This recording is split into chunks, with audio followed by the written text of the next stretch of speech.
এমন সময় একটা ব্যাপার ঘটল। সামনের ঘন বনের মধ্যে অনেক দূর থেকে একটা উচ্চ সুস্পষ্ট কর্কশ অট্টহাসির রব উঠল।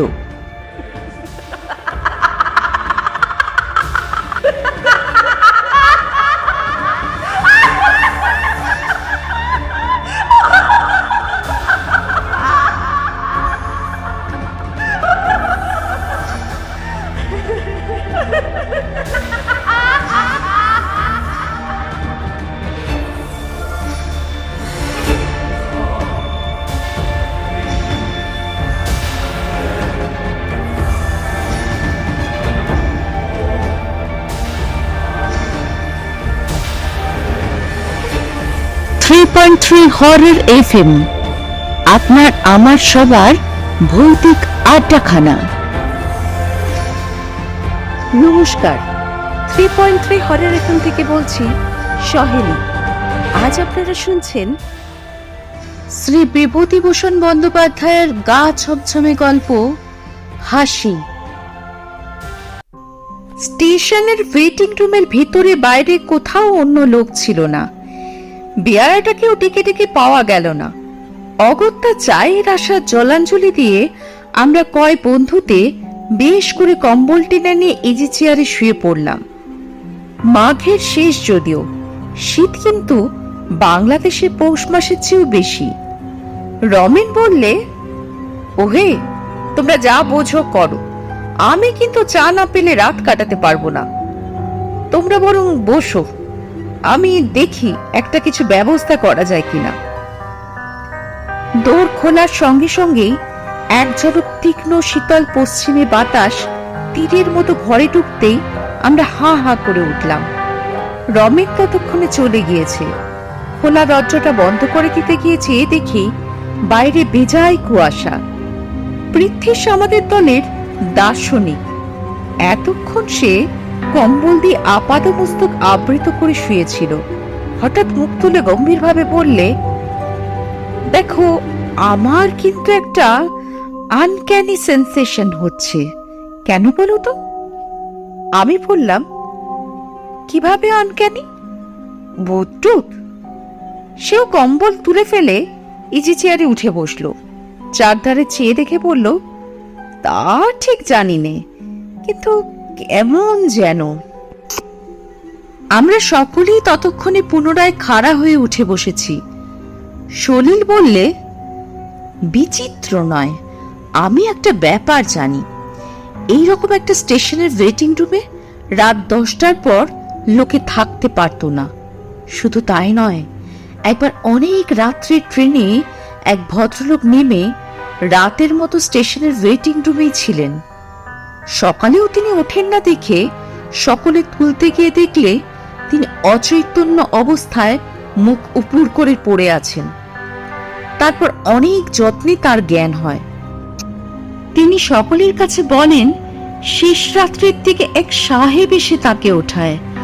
পরে হঠাৎ তিনি পকেট থেকে একটা খুর বার করে নিজের গলায় বসে এমন জোরে টানতে থাকেন যে কাঁচা চামড়া কাটার অস্বস্তিকর খ্যাচ খ্যাচ আওয়াজে তার সারা শরীর শিউরে ওঠে। তিনি চিৎকার করে লোক ডাকতে যেতেই দেখেন কেউ কোথাও নেই, সাহেবের চিহ্নও নেই ঘরে। তারপর কি হলো তিনি আর জানেন না। সেই স্টেশনের ওয়েটিং রুমের বাথরুমটার মধ্যে এক ছোকরা সাহেব ইঞ্জিনিয়ার কি জন্যে একবার ঠিক ওইভাবে গলার খুর বসিয়ে আত্মহত্যা করেছিল। তারপর থেকেই এই ব্যাপার। আমরা সকলে আমাদের বাথরুমটার দিকে চেয়ে দেখলাম। লুপ লাইনের নির্জন পাহাড়ে, জঙ্গলের ধারে, লাইনের উপরে কেবল স্টেশন মাস্টারের কোয়ার্টারটা এবং লেভেল ক্রসিং এর ফটকে দারোয়ানের গুমটি। ওয়েটিং রুমের বাইরে স্টেশনের হাতার পরেই একটা ছোট্ট পান সিগারেটের ও চায়ের দোকান। দিনমানে এমনকি সন্ধ্যার পর পর্যন্তও দেখেছিলাম। তারপর থেকে আর দোকানের পাত্তা নেই, দোকান বন্ধ করে চলে গিয়েছে। গল্প ভালো করে জমতে না জমতে হঠাৎ দোরটা খুলে গেল। একটা কুলির হাতে কাঁসার থালার উপর গোটা আষ্টেক পেয়ালা ভর্তি চা নিয়ে ঢুকলো রমেন। ঢুকেই বললে, দেখছো where there is a will there is a way। বলেছিলাম না চায়ের ব্যবস্থা করবই। স্টেশন মাস্টারের সঙ্গে আলাপ হয়ে গেল, তার বাড়িও আমাদের জেলায়। তিনি বললেন, বিলক্ষণ, আপনারা ভদ্রলোকের ছেলে, বাঙালি, চা খাবেন এই তো সৌভাগ্য। ছাড়লেন না কিছুতেই, নিজের বাসা থেকে তৈরি করে পাঠিয়ে দিলেন। রমেনের কথা শেষ হতে না হতেই দৌড় ঠেলে এক ভদ্রলোক ঢুকলেন। রমেন প্রায় খেলার পুতুলের মতো লাফিয়ে উঠে বললে, এই যে মিত্তির মশাই, আসুন আসুন। পরে আমাদের দিকে চেয়ে পড়লে, ইনি এখানকার স্টেশন মাস্টার হরিদাস বাবু, আসুন বসুন। ততক্ষণে হরিদাস বাবু টেবিলের পাশে হাতল শূন্য বেতের কেদারাটাতে আমাদের সকলের উদ্দেশ্যে অভিবাদনের জন্য হাত উঁচু করে গরুরের মতো বসে আছেন। মিত্তির মশাইয়ের বয়স 45-এর কম নয়। দোহারা গরম, কানের পাশে চুলগুলোতে বেশ পাক ধরেছে, গোফদারি কামানো, পশ্চিমের আটা জলে বেশ স্বাস্থ্যবান শরীর। আমি জিজ্ঞাসা করলাম, আপনি এখানে কতদিন আছেন মিত্তির মশাই?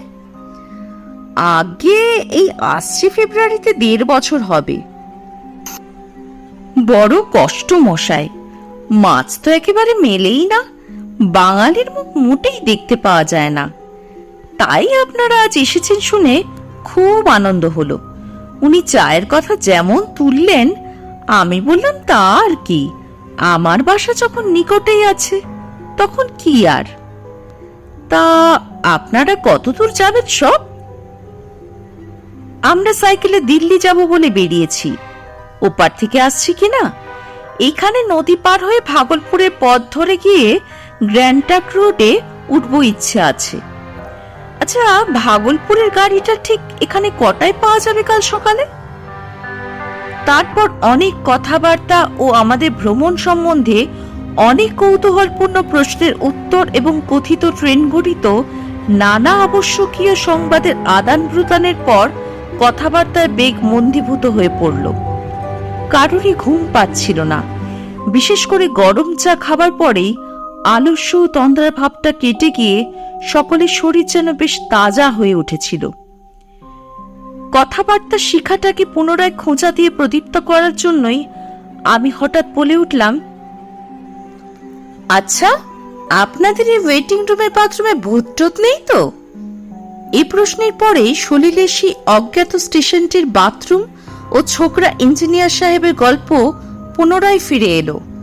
পুনরায় আমাদের একচোট হাসি হলো এবং কেউ কেউ এমন ভাবের ভান করলেন যে এই স্টেশনের বাথরুম সম্বন্ধেও তারা ভয়ের ধারণা পোষণ করেন। রমেন বললে, যত সব গাঁজাখুরি। হরিদাসবাবু অনেকক্ষণ কোনো কথা বলেননি। আমাদের উপহার দেওয়া সিগারেটের চতুর্থটি ছাই ঝাড়তে ঝাড়তে তিনি হাই তুলে খাড়া হয়ে বসলেন। বললেন, আপনারা হাসবেন হয়তো, কিন্তু আমার নিজের জীবনের একটা ব্যক্তিগত অভিজ্ঞতার কথা এখানে বলছি, শুনুন। পরে তিনি পঞ্চম সিগারেটটি ধরিয়ে নিজের অদ্ভুত গল্পটি বলে গেলেন। অনেক দিনের কথা, আমার বয়স তখন খুব বেশি না হলেও 12-13 কম নয়। আমার কাকা ফরেস্ট ডিপার্টমেন্টে কাজ করতেন এবং সে সময়ে তিনি খুলনা মডেলগঞ্জ আউটপোস্টে থাকতেন। একবার কি উপলক্ষে তা এখন ঠিক স্মরণ হয় না, আমি আমাদের বাড়ির সকলের সঙ্গে কাকার কাছে বেড়াতে যাই। কাকা তখন ছিলেন খুলনার বাসাতে, সেইখানেই অনেকদিন আমরা ছিলাম। বেশি দিন থাকবার কথাবার্তা হওয়াতে আমি সেখানকার একটা স্কুলে ভর্তি হয়ে গেলাম। আমরা পুজোর পরটাতে সেবার খুলনা যায়। কয়েক মাস পরবার পর গ্রীষ্মের ছুটি হলো, প্রায় 1 মাসের ওপর। কাকাকে ধরলাম তার সঙ্গে তার কার্যস্থান মডেলগঞ্জে যাব। কাকা আমাকে নিয়েও গেলেন। সেই সময়টা মোমমধু সংগ্রাহকদের লাইসেন্স নতুন করে করবার সময়।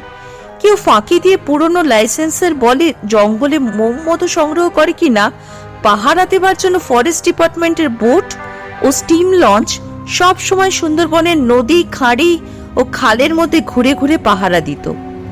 কতবার আমি কাকার সঙ্গে সরকারি বোটে সুন্দরবনের মধ্যে বেড়াতে গিয়েছি। আমার মনে এই সুন্দরবনের একটা অপূর্ব স্বপ্ন ছবি মুদ্রিত আছে। তখন আমি ছেলে মানুষ, সবে 13, শহর থেকে গিয়েছি। সুন্দরবনের অপূর্ব বন্য সৌন্দর্য এই 1 মাসে প্রতিদিন আমার ক্ষুধার্ত ব্যগ্র বালক মনে কি আনন্দের বার্তা বয়ে আনতো তা আমি মুখে আপনাদের বোঝাতে পারি না। আর কখনো সে দেশে যায়নি। অনেক দিনের কথা হলেও এখনো মধ্যে মধ্যে সুন্দরবনের, বিশেষ করে জ্যোৎস্না ওঠা সুন্দরবনের ছবি, অপরিসর খালের মাটির জঙ্গলের ভরা ডালু পার, নতুন পাতা ওঠা গাব গাছের ও পণ্য গোল গাছের সারি, খাঁড়ির মুখে জোয়ারের শব্দ, যখনই মনে হয় একটা জিনিসের জন্য বেদনায় এ বয়সেও মনটা কেমন করে ওঠে। সেদিনের কথাটা আমার বেশ মনে আছে। সুন্দরবনের সেই অংশটা তখন জরিপ হচ্ছিল। তাদের একটা বড় লঞ্চ বড় গাঙের মাঝখানে বাঁধা থাকতো। দুপুরবেলা সেদিন সেই লঞ্চটাতে আমাদের নিমন্ত্রণ ছিল 4-5 জন। আমি, একজন কানুনগো, একজন কেরানি, সবাই বাঙালি, সব শুধু 7-8 জন লোক লঞ্চটাতে। খাওয়া দাওয়াটা খুব গুরুতর রকমের হলো। তারপর একটু গান বাজনাও হলো। বেলা পড়ে গেলে সেখান থেকে বিদায় নিয়ে আমাদের বজরাটা ছাড়লাম। ক্রমে রাত হলো, জ্যোৎস্না উঠল। খালের দুধারে নতুন পাতা ওঠা বনের মাথাটা জ্যোৎস্নায় চিকচিক করছিল। দূর থেকে নৈশ পাখির 2-1টা অদ্ভুত রকমের ডাক কানে আসছিল। জোয়ারের জলে মগ্ন গোল গাছের আনত শাখাগুলো ভাটার পরে একটু একটু করে জল থেকে জেগে উঠতে লাগলো। বাঘের উপদ্রবের ভয়ে সবসময় আমাদের বজরাতে 2 জন বন্দুকধারী সিপাই থাকতো। তারা বজরার ওধারে তোলা উনুনে রান্না চাপিয়ে দিল। রাতটা বড় গরম, ঘুমট ধরনের। গাছের পাতাটি পর্যন্ত নড়ছিল না। চারিদিকে একটা নীরব থমথমে ভাব। ছইয়ের ভেতরে থাকবার উপায় নেই। বজরার ছাদে তক্তার পাটাতনের উপর এসব গ্রীষ্মের রাতে শুয়ে থাকতে খুব আরাম বটে, কিন্তু অপরিসর খালের দুধারের ঘন বন থেকে বাঘ লাফিয়ে পড়বার ভয়ে সেখানে থাকবার জোর ছিল না। ছইয়ের মধ্যে কাকা ও বিনোদবাবু দাবা খেলছিলেন।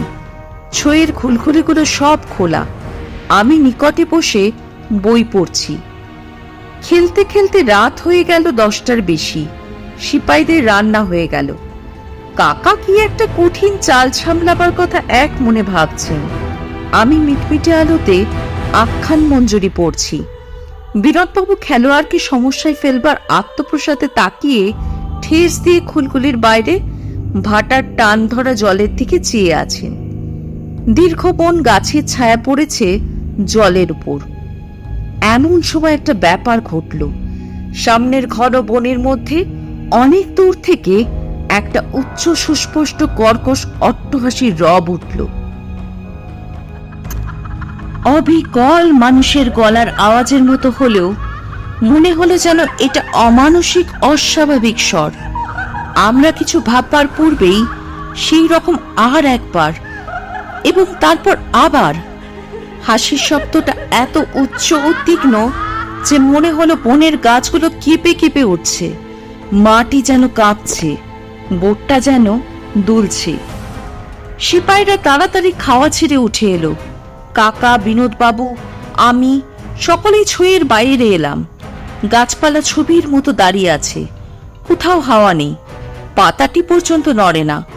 সম্মুখে জ্যোৎস্নার রাতের চাঁদ বন গাছের আড়ালে ঢলে পড়েছে। বিনোদবাবু বললেন, কি মশাই রামবাবু, ব্যাপারটা কি?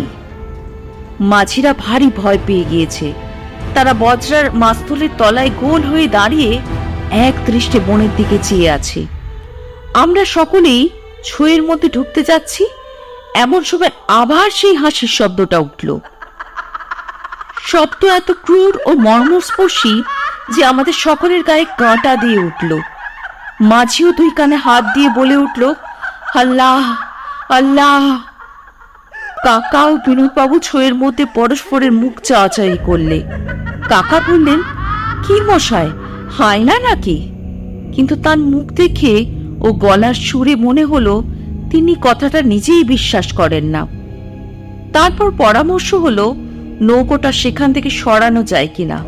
কিন্তু ভাটার টান এত বেশি যে বড় গাঙের টান ঠেলে অত রাত্রে কোনো মতেই অত ভারী বজ্রাটা উজানে নেওয়া গেল না। অগত্যা সেইখানেই রাত কাটাতে হলো। সবাই জেগে রইল, কারুর চোখে ঘুম এলো না সে রাত্রে। শেষ রাত্রে আরেকবার শব্দটা শুনলাম। বনভূমি তখন নিস্তব্ধ, চাঁদ ডুবে গিয়ে নদী, আকাশ, বন সব অন্ধকারে একাকার। আমার চোখ ঘুমে ঢুলে এসেছে। এমন সময় অন্ধকার ভরা গভীর বনভূমির দিক থেকে আর একবার সেই বিকট হাসির রোল উঠল। শেষ রাত্রির চাঁদ ডোবা অন্ধকারে সেটা এত অমানসিক, এত পৈশাচিক ঠেকল যে তখন আমার বালক বয়স হলেও হাসিটা প্রকৃত রূপ বুঝে বুকের রক্ত যেন হিম হয়ে গেল।